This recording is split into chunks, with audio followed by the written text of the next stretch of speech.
मेरे आका करीम सल्लल्लाहु ताला अलैहि वसल्लम की जिंदगी पाक, हुजूर पाक सल्लल्लाहु ताला अलैहि वसल्लम के अपने वालिदैन के अदब की जो मिसाल मिलती है। हुजूर के वालिदैन तो बहुत जल्दी इंतकाल कर चुके, लेकिन फिर भी हदीस में मिलता है उस वक्त नहीं जब मेरे आका सल्लल्लाहु अलैहि वसल्लम का बचपन था, उस वक्त की बात जब मदीने तैयबा में इस्लामी हुकूमत इस्टेब्लिश हो चुकी है। कैसर और किसरा थर्रा रहे हैं, हुजूर के नाम से कांप रहे हैं। जिस जगह सहाबा चले जाएं, फतह व कामरानी उनके कदम चूम रही हो। उस वक्त जब गलबा था, गलगला था, नबी पाक सल्लल्लाहु अलैहि वसल्लम सहाबा के साथ बैठे, एक बूढ़ी औरत आती है, हुजूर खड़े हो जाते हैं और खड़े हो गए। सहाबा चौंक गए। मेरे आका सल्लल्लाहु अलैहि वसल्लम ने अपनी चादर निकाली और बिछाया उस बूढ़ी खातून को बैठने के लिए। सहाबा ने पूछा, ये वो सरवरे किश्वरे रिसालत है, सैयदुल अंबिया है, जिसके कदमों को माथा लगाकर जिब्राइल बोसा देते हो, वो किसी बूढ़ी के लिए खड़ा हो जाए? तो हुजूर पाक सल्लल्लाहु अलैहि वसल्लम से सहाबा ने पूछा कि इस खातून का अदब क्यों? मेरे आका ने फरमाया, ये 2 साल मुझे दूध पिलाने वाली हलीमा सादिया है। नबी पाक सल्लल्लाहु ताला अलैहि वसल्लम ने उस वक्त अदब करके दिखाया है जब पावर था, गलबा था, सहाबा की जमात थी और एक बूढ़ी खातून आई, और वो भी जन्म देने वाली औरत नहीं है, दूध पिलाने वाली दाया है। मेरे अजीजों, 1-2 मिसाल नहीं, हर मिसाल मैं आपके सामने रखूं।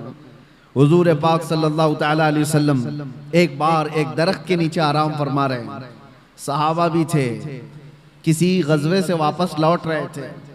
उस वक्त अचानक एक दुश्मन आ गया, वो घात लगाए बैठा होगा।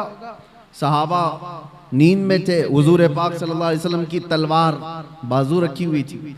अचानक एक शख्स आया और हुजूर की वो तलवार उठा ली। हुजूर नबी पाक सल्लल्लाहु ताला अलैहि वसल्लम बेदार हुए और देखा तो वो तलवार सोते खड़ा है बिल्कुल हुजूर के सामने, हुजूर पाक सल्लल्लाहु अलैहि वसल्लम के पास। तो हुजूर अकरम सल्लल्लाहु ताला अलैहि वसल्लम उसको देख रहे कि अब ये तलवार चलाने वाला है, और उस शख्स ने तलवार चलाने से पहले हुजूर से पूछा, बता मोहम्मद, तुमको मुझसे कौन बचा सकेगा? हुजूर पाक सल्लल्लाहु अलैहि वसल्लम ने एक बुलंद आवाज से सिर्फ इतना कहा, अल्लाह।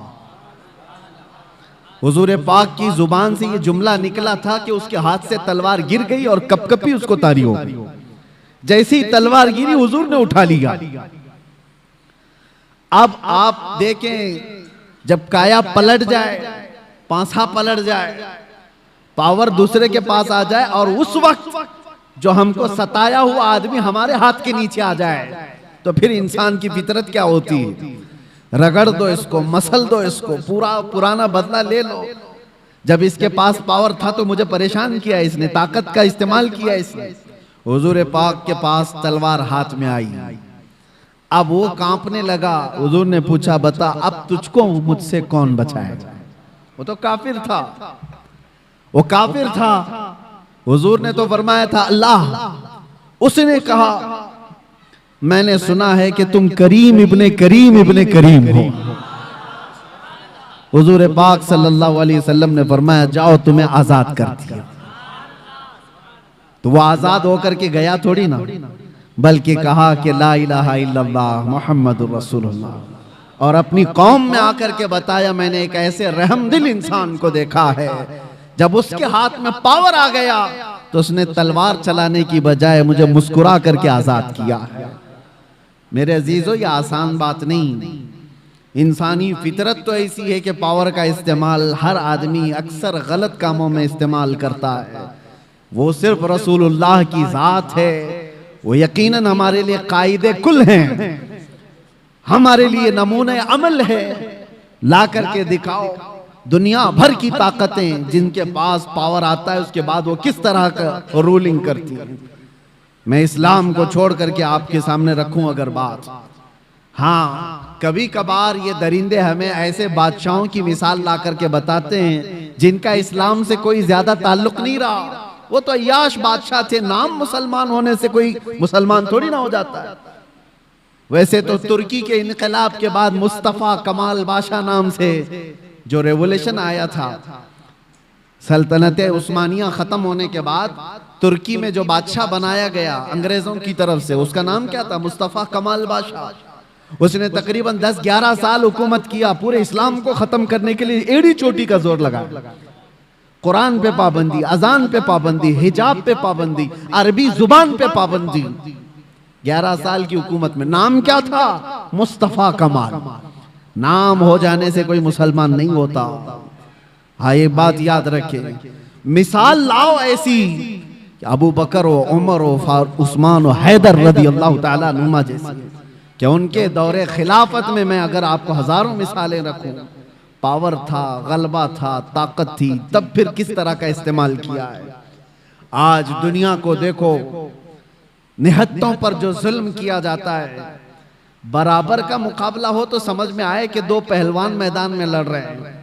फिलिस्तीन और इजराइल के मामलात को पूरी दुनिया जानती है। एक तरफ कंकर और पत्थर लेकर लड़ने वाले बच्चे, और एक तरफ पेट्रोट मिसाइल पूरी दुनिया को सप्लाई करने वाली हाई टेक्नोलॉजी पावर वाली ताकत। कोई मुकाबला है? कोई मुकाबला नहीं, लेकिन दुनिया देख रही है। और हकीकत में बताऊं, हक और बातिल के मामलात जब भी टकराए ना, बराबरी कभी हुई नहीं, बराबरी हुई नहीं। एक तरफ 82 लोग हैं और एक तरफ 22,000 का लश्कर। करबला के मैदान 82 का डबल कर दो, ट्रिपल कर दो, 4 गुना कर दो, समझ में आए कि ये लोग डबल थे, ये ट्रिपल थे। नहीं, अरे कितने गुना ज्यादा। 80 लोगों के मुकाबले में अगर 22,000 आए तो कोई कंपैरिजन हो सकता है? कोई मुकाबला है इनका? लेकिन हक और बातिल की लड़ाई हमेशा ऐसी रही। और दूसरी एक मिसाल आपको बताऊं, सलाहुद्दीन अय्यूबी की। एक ऐसी जंग लड़ा उस मर्द मुजाहिद ने कि सारी सलीबी ताकतें जमा हो गई थी और 4 लाख की फौज जमा हो गई। 4 लाख की फौज सलीबियों के पास। अगर 4 लाख इंसान खड़े कर दिए जाए ना, तो सरों का समंदर नजर आएगा आपको, सरों का समंदर होगा। और उस वक्त सलाहुद्दीन अय्यूबी के सामने ऐसा चैलेंज था, बिखरी टूटी हुई सब फौज मिलाने के बाद सलाहुद्दीन के पास सिर्फ 12,000 का लश्कर था। 12,000 का मुकाबला 24,000 से हो तो समझ में आए, 48,000 से हो तो समझ में आए, लेकिन 12,000 का मुकाबला 4 लाख से होने वाला है। एग्रीमेंट साइन कर लो, सुलह करके खत्म करके चले जाओ। सलाहुद्दीन ने अपने फौजियों से पूछा, क्या इरादा है तुम्हारा? सलीबी ताकतें सब जमा हैं और हमारी तादाद कम है। कैसे जवान उस लश्कर में शामिल थे। अपने सिपह सालार से कहते हैं, सलाहुद्दीन, अगर रसूलुल्लाह सल्लल्लाहु अलैहि वसल्लम के सहाबा तादाद देखकर मैदान में उतरते थे तो हम भी देखकर उतरेंगे, और अगर वो अल्लाह और उसके रसूल के भरोसे उतरते थे तो हम भी उनके नक्शे कदम पर अल्लाह और रसूल के भरोसे उतरे। हमने तादाद नहीं देखी, तादाद नहीं देखी। अल्लाह की मदद आई। और तारीख लिखने वाले अंग्रेज लोग हैं, ईसाई लोग हैं, किताबें आज भी मार्केट में मिल जाएंगी आपको। ये 4 लाख का मुकाबला जो 12,000 से हुआ था, तारीख की एक ऐसी जंग है। अंग्रेज मुअर्रिख लिखते हैं कि सलाहुद्दीन को और उनकी फौजों को क़यामत तक फरामोश नहीं कर सकते सलेबी लोग, इसलिए कि उस जंग में इसने छींतरे उड़ा दिए थे और टुकड़े टुकड़े कर दिए थे, सबको बिखेर दिया था। लोग अपनी जानें बचाकर निकल गए, मुफाहमत पर आ गए। एग्रीमेंट सलाहुद्दीन ने नहीं, सामने वालों ने साइन किया। मेरे अजीजों, मैं आपको ये बातें इसलिए अर्ज कर रहा हूं कि पावर और ताकत का नशा जब किसी को आता है, सर चढ़ करके बोलता है। और एक बात, फिरौन की उम्र ज्यादा नहीं लंबी की जाती, जुल्म की तारीख ज्यादा लंबी नहीं होती, और उनका अंजाम भयानक होता है। इसलिए कि मजलूमीन की आह जब निकलती है तो अल्लाह करीम, अल्लाह रब्बुल इज्जत को कहार और जब्बार खुदा जलाल में आएगा और पकड़ करता है। तो ऐसे कि कुरान में अल्लाह ताला फरमाता, फलम्मा नसू मा ज़ुक्किरू बिही फतहना अलैहिम अबवाब कुल्ली शै हत्ता इज़ा फरिहू बिमा ऊतू। जब ये लोग भूल जाएं अल्लाह को तो अल्लाह फरमाता है, मैं उनको खुशियों के सारे दरवाजे खोल देता हूं, खूब खुश हो जाओ। यानी अल्लाह को भूलने के बाद जालिमों के लिए दरवाजे खोल दिए जाते हैं, खूब खुशियां मनाओ, सब तुम्हारा है, सब तुम्हारा है, ताकत भी तुम्हारी, सियासत भी तुम्हारी, तख्त भी तुम्हारा, सारा डिपार्टमेंट तुम्हारा, नाचो जितना नाचना है। फिर अल्लाह फरमाता है फअखज़नाहुम बग़ता, अचानक हम एक दिन पकड़ करेंगे, अचानक एक दिन पकड़ करेंगे और फिर पूरी दुनिया की ताकत उस पकड़ से उसको आजाद नहीं करा सकेगी, नहीं निकाल सकेगी। और हम जालिम दरिंदों के अंजाम का इंतजार करेंगे इंशाअल्लाह। और आप देखना मेरे अजीजों, हमारी जिंदगी रहे न रहे, लेकिन अल्लाह हय्य व क़य्यूम है, वो अल्लाह हमेशा से है और हमेशा रहने वाला। लोग ये समझते हैं आज हम पावर में हैं और हम ताकत में हैं, इनको मार देंगे, इनको काट देंगे, सब कर लो, लेकिन अल्लाह तो जिंदा हमेशा रहने वाला है। हमारा वारिस अल्लाह रब्बुल इज्जत है, हमारी तमाम चीजों के लिए अल्लाह करीम है। हमने जब ये कुरान में पढ़ा व उफ़व्विदु अमरी इलल्लाह, अल्लाह ने कुरान में सिखाया है कि यूं कहो कि मैंने अपने सारे मामलात अल्लाह के हवाले कर दिए। इन्नल्लाह बसीरुम बिल इबाद, बेशक अल्लाह अपने बंदों को देख रहा है। तो फिर देखो अल्लाह ताला बंदों को कैसे देखता है। हाँ, वक्त लगता है, थोड़े दिनों की बात है, मैंने उस वक्त देखा पढ़ने के मेरे मुताले में एक चीज आई थी। हज़रत अबू जुंदल एक सहाबी हैं, मक्का में गिरफ्तार हुए थे, कैदी बन गए काफिरों के साथ, और तकरीबन जानते हो 16 साल इन्होंने काफिरों की कैद में गुजारे। और जब रसूल पाक सल्लल्लाहु अलैहि वसल्लम फतेह सुलह हुदैबिया जो हुई, उस दिन हुजूर 1400 सहाबा के साथ उम्रा करने आ रहे थे, तब मक्का वालों ने रोक लिया था और एग्रीमेंट साइन हो गए थे।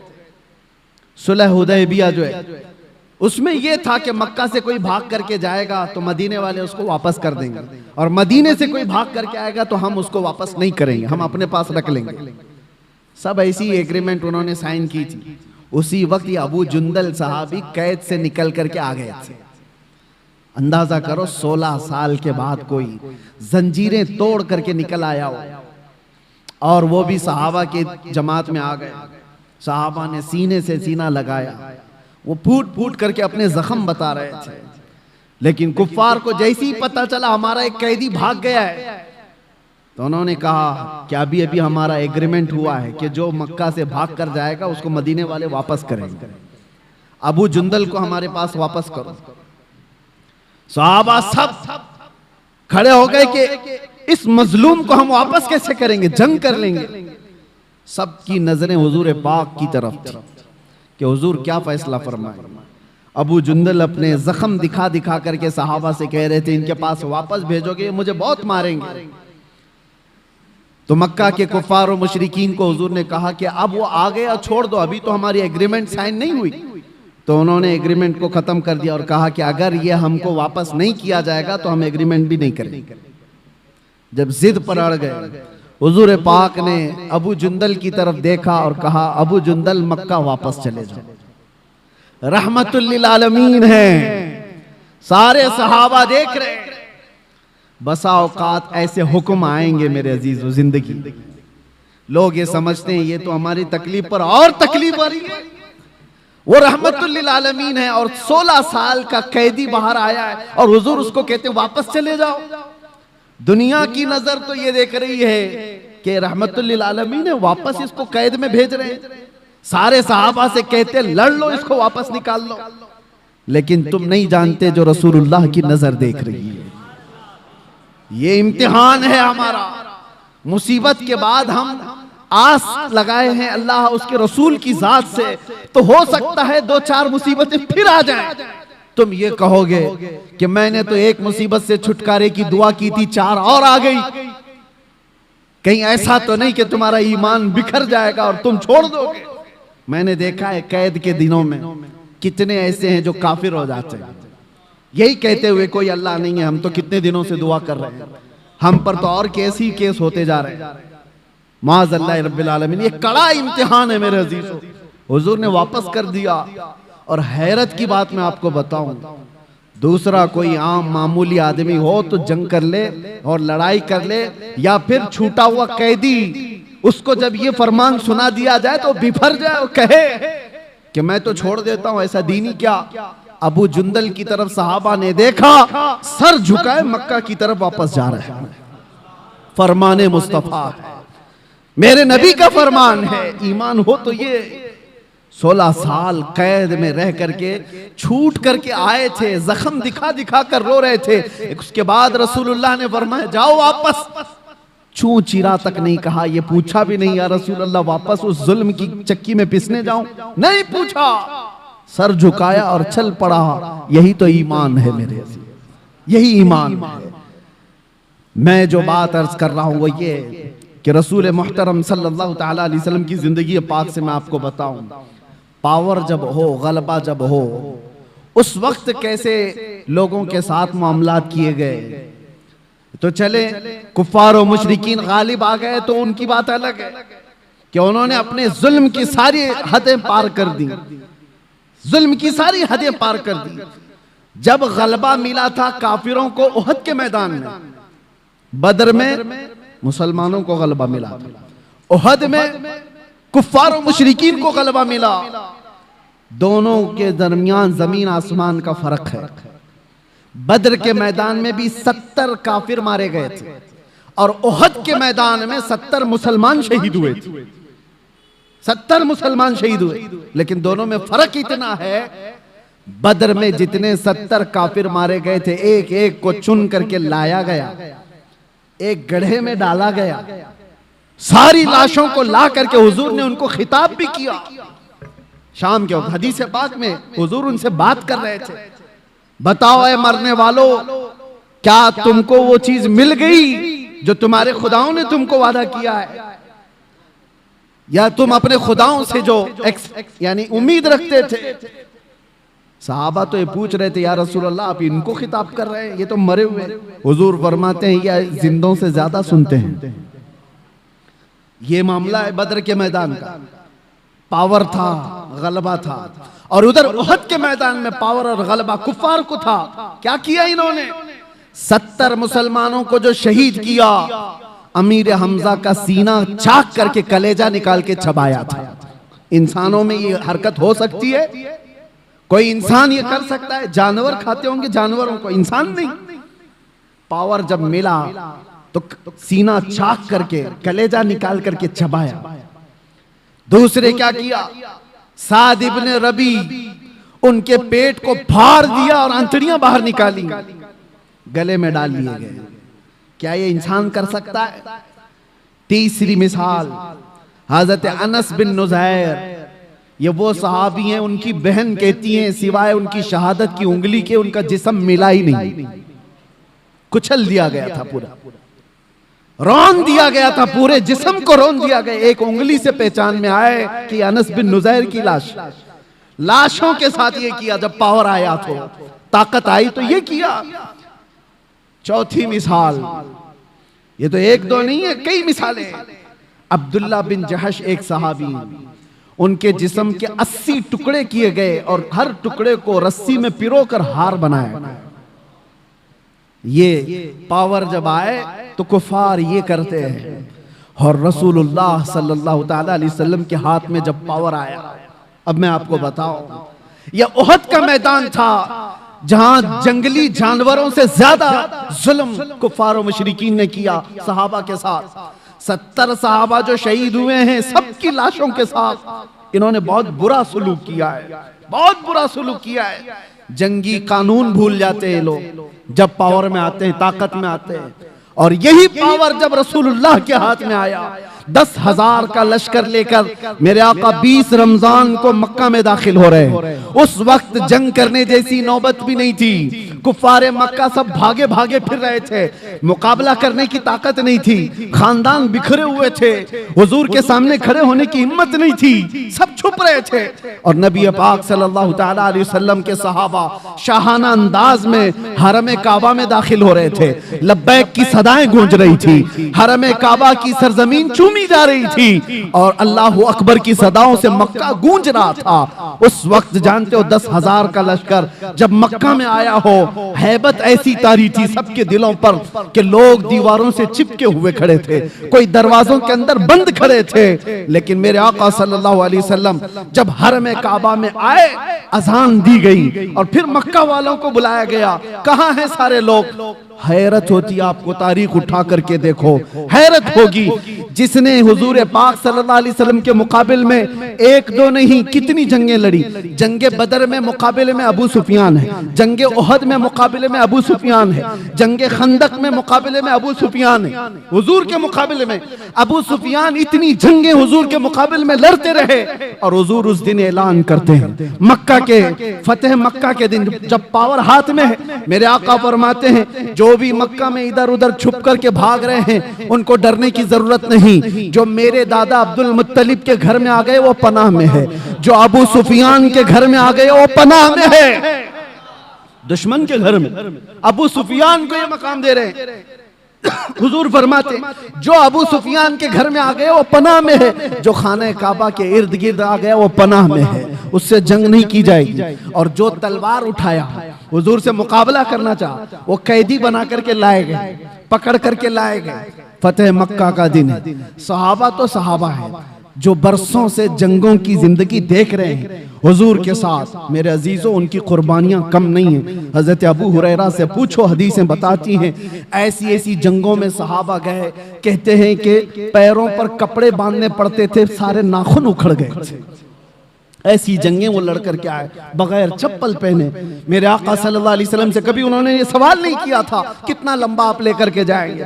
एक जंग से लौट रहे हैं, जिब्राइल अमीन आए, हुजूर से कहा या रसूल अल्लाह, अल्लाह का हुक्म है यहीं से दूसरी जंग में जाना है। सहाबा 1 महीने की जंग के बाद लौट रहे थे, जख्मी थे, नसें कटी हुई थी। हुजूर ने जिब्राइल से कहा मेरे सहाबा से पूछ लूं, ये मदीने से 5 किलोमीटर ही बाकी था घर, वापस रास्ता 5 किलोमीटर का, 1 महीने की जंग के बाद वापस आ रहे।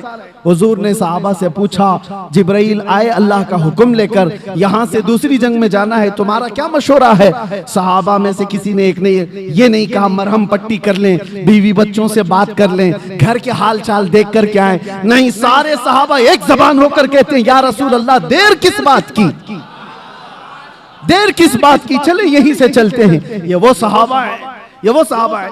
जंगों ने उनको चूर चूर किया था। तो फतेह मक्का के दिन लाजमी बात है मेरे अजीजों, पावर हाथ में था, गलबा हाथ में था, ताकत हाथ में थी। जितने आज तक लड़ते थे वो सब कैदी बनकर के हाथ सामने खड़े थे।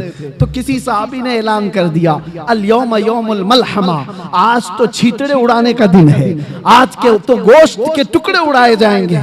मेरे आका ने उस सहाबी का नारा बदल दिया, अल यौम यौमुल मलहमा। मलहमा का मतलब होता है गोश्त के पीस पीस किए जाएंगे। हुजूर ने उनकी जुबान को बदल दिया और कहा ला ला, अल यौम यौमुर रहमा, आज का दिन तो रहमत का दिन है, आज का दिन तो रहमत का दिन है। लाओ दुनिया में ऐसी मिसाल, पावर में आ जाए, ताकत में आ जाए, तब वो माफ करता। ये जालिम कुत्ते क्या समझते हैं, जिनके हाल चाल ये है कि छोटी सी ताकत के मालिक बन गए तो निहत्तों पर जुल्म करते हो। अपने बराबर की ताकतों से लड़ने की तो इनके अंदर हिम्मत नहीं है। ये लड़ना चाहे तो लड़े ना, जो आज पावरफुल ताकतें हैं ये आपस में क्यों नहीं लड़ते? इजराइल को लड़ना है तो चाइना से जाके लड़ ले, कोरिया से लड़ ले जो बैठा हुआ है। जिनके पास पावर है उनसे क्यों नहीं लड़ते? इनको पता है हेकड़ी निकल जाएगी। लड़ना है तो उन गरीब निहत्तों से जिनके पास सब्जी काटने की चाकू भी नहीं, जिनके पास बीमार हो जाए तो दवाई की गोली भी नहीं, उनसे लड़ना है। इसको ताकत नहीं कहते, इसको दुनिया की सबसे बड़ी बुज़दिली कहते हैं, सबसे बड़ी बुज़दिली।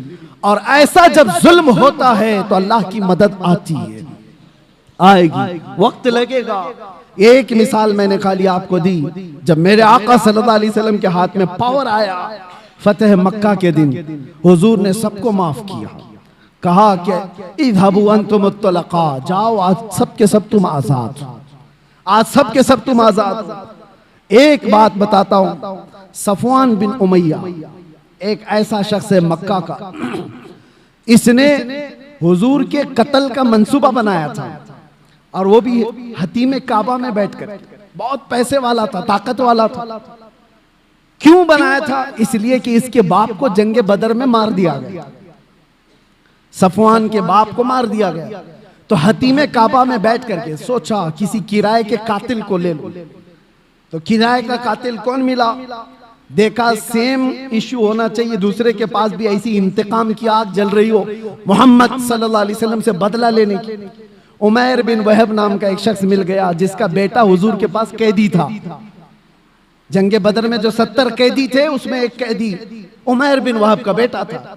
सफवान ने बुलाया उमैर को, कहा जितना पैसा चाहे उतना दे दूंगा, तेरे सारे कर्जे मैं चुका दूंगा, तलवार मैं दूंगा, जाओ मदीने और मोहम्मद का कत्ल करके आओ सल्लल्लाहु अलैहि वसल्लम। उमैर तैयार हो गया, तलवार लेकर मदीने आ गया। और उमैर को सब पहचानते थे। उमैर का एक लक़ब था शैताने कुरैश, आग भड़काने वाला आदमी।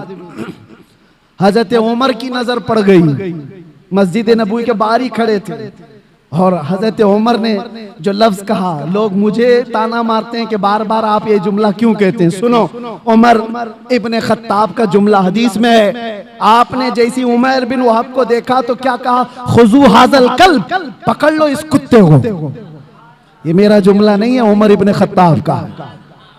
हाँ, अगर हमारी जुबान से कुत्ता निकलता है तो वो बराबर जगह के लिए निकलता है, ऐसा नहीं है। हाँ, तो उमैर बिन वहब को पकड़ने के लिए उमर इब्ने खत्ताब ने कहा, पकड़ लिया, गर्दन में गमछा डाल करके घुमाया, और फिर हुजूर पाक सल्लल्लाहु अलैहि वसल्लम मस्जिद नबवी में अंदर से जाकर के पूछा, आका वो उमैर बिन वहब आया है, क्या करूं उसका? आप हुक्म दें तो वही निपटा दूं उसको। जंगे बदर को भड़काने वाला वही आदमी था। हुजूर ने फरमाया आने दो अंदर। अंदर जब उमैर बिन वहब आया तो हुजूर ने पूछा, क्यों आए हो? उसने कहा, बस बेटे की खैर खैरियत पूछने आया हूं। हुजूर ने फरमाया, सच बताओ क्यों आए हो? कहा, नहीं, बस यही, मेरा बेटा आपके कैद में, हालचाल मालूम करने आया। हुजूर ने फरमाया, बेटे की खैर खैरियत लेने के लिए तलवार लेके तो नहीं आते? तो उसने तलवार फेंक दी। कहा, क्या फायदा इस तलवार का, तलवारें हमारे पास थी बदर में, फिर भी हम नहीं जीत पाए ना। हुजूर जलाल में आए, कहा, बातें मत बनाओ उमैर, वो बात बोलो जो सफवान के साथ हतीमे काबा में करके आए हो। वो बात बताओ जो हतीमे काबा में बैठ करके तुम करके आए हो।